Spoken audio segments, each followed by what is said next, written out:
สบายดีทุกคนมาเรียนลงมาตลาดได้วันนี้เด้อหากมาหอดทุกคนช่วยแหงเรียนมาขายติ๊บข่าวได้ทุกคนนะมาตลาดบ้านนากระทิงทุกคนบ้านแม่โรงเรียนเองนะนี่ฝากติดตามแม่โรงเรียนฝากเป็นกำลังใจให้แม่โรงเรียนเลย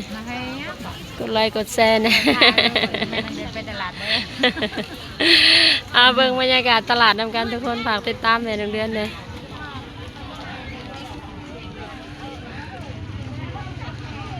โรงเรียนมาขายติ๊บข่าวเด้อนี่ซื้อซอยนะเด้อซื้อซอยเนี่ย80ตัวใหญ่นะ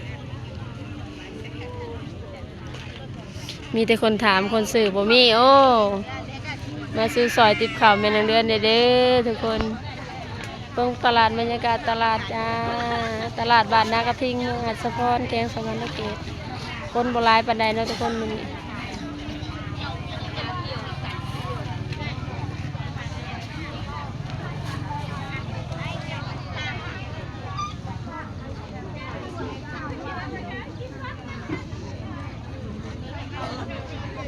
หลายมือหลายเว้นแล้วบ่ได้ลงคลิปทุกคนนะเอ้ยเฮาก็ขายมักสลีขายมักฮูเฮาก็เป็นขายติ๊บขาวเด้อทุกคนนี่ติ๊บขาวแม่โรงเรียนสื่อเพิ่นมาเนาะบริษัทเองเด้อทุกคนยังบ่มีคนซื้อสอยเลย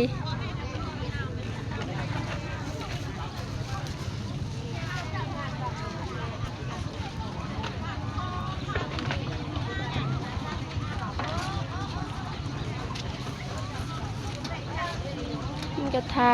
างเข้าในบ้านทุกคนมันก็สรีวิวให้เบิ่งเลยมันก็เป็นหานเบียดคนโบราณปันใดมาสร้างนี่เนาะหรือว่าแมงเรือนลงสวยบ่เด้ชิบลูกค้ายังมาซื้อติ๊บขาวเลยอีเลยแม่ก็ลดออนไงโอ้ยลูกค้าสิลดให้กันยังบ่ซอยเนาะ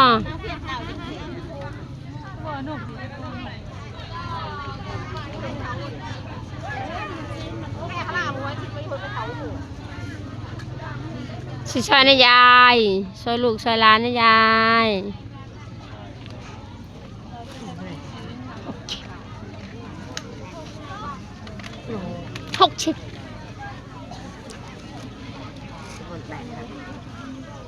โดนไป60ป่ะอาจจะบนไป60คนทานอะไรจุดไหนไปมือแชน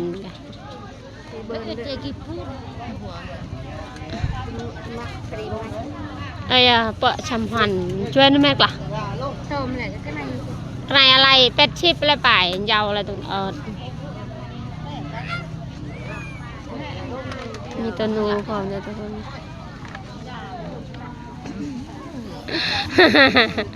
มีตัวนูพร้อมมีติดขาวพร้อมมีลายยางอยู่ทุกคนมาแล้วไง80รถเทตาละตาละปลาจับตารถตะกุย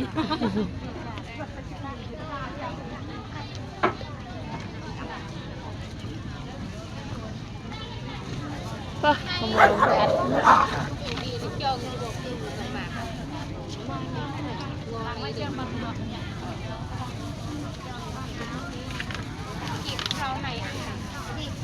ดเท้าก็จริง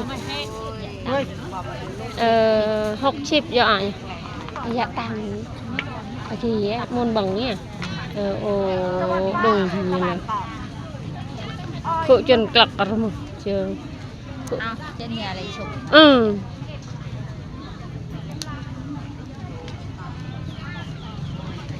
เสียเนี่ยอะไรชมเนี้ยเนี่ยไอ้ที่ไอ้คันเลี้ยวจังนั่งที่6ตัวเกย6ไอ้ที่8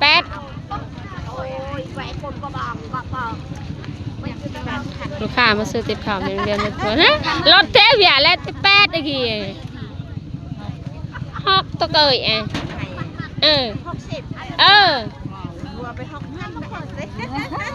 จองกันตัว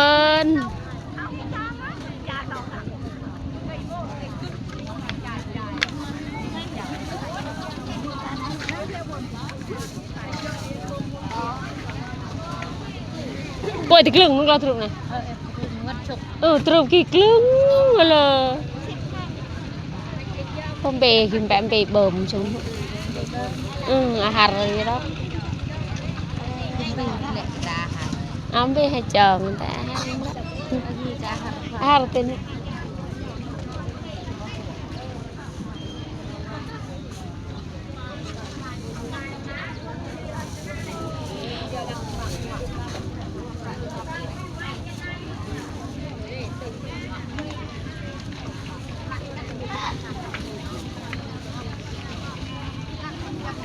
คนโบราณไม่นี่ทุกคน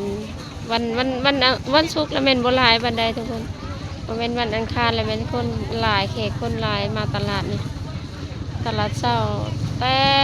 4 โมงเช้าก็ได้ทุกคน7 โมง8 โมงแล้วเป็นเพิ่นเลิกนะจะน้อย8 โมงนี่ก็เลิกแล้วทุกคนบ่ฮอด8 7 โมงครึ่งตลาดนัดบ้านแม่นางเดือนนี่มี2 วันเด้อทุกคนมี2 อาทิตย์เด้อมีวันอังคารมีวันศุกร์80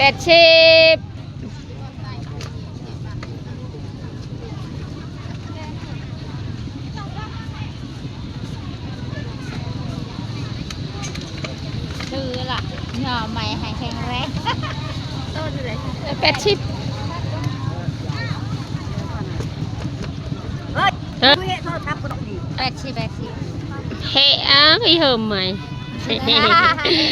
khi hôm mày thì cái hệ khi hôm quay mày khi hôm quay mày còn lại cái này 5.000 khi hôm quay mày khi hôm quay mày miệng cũng hồng bờ dưa mới hồng chọc bờ này chỉ là hồng ngồi mới là nuôi 60 80 tao cỡ phút em mới thảo หลักไม่หยอก ขอจบคลิปเพียงเท่านี้ก่อนเด้อทุกคนไปเจอคลิปต่อไปฝากเป็นกำลังใจให้แม่น้องเดือนฝากติดตามแม่น้องเดือนนะสบายดี